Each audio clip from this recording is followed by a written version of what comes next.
நடிகை புஷ்பலதா காலமானார். இவரது பூர்வீகம் ஆந்திர பிரதேசம். செங்கோட்டை சிங்கம் படத்தின் மூலம் அறிமுகமானார்.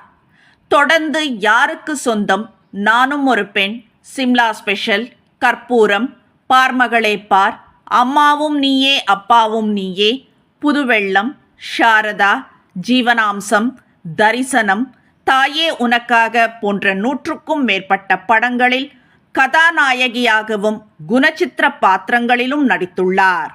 இத்துடன் பல தெலுங்கு, மலையாள திரைப்படங்களிலும் நடித்துள்ளார்.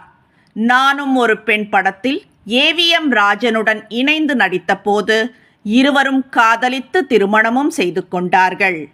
இவரது மகள் மகாலட்சுமியும் சில திரைப்படங்களில் நடித்துள்ளார். புஷ்பலதா 2 படங்களை தயாரித்துள்ளார். அவை இரண்டும் படுதோல்வி அடைந்தன. 1955இல் நடிகர் எஸ்.ஏ. நடராஜன் தயாரித்து இயக்கிய நல்ல தங்கை என்ற படத்தில் புஷ்பா என்ற பெயரில் சிறு வேடத்தில் நடித்திருப்பார்.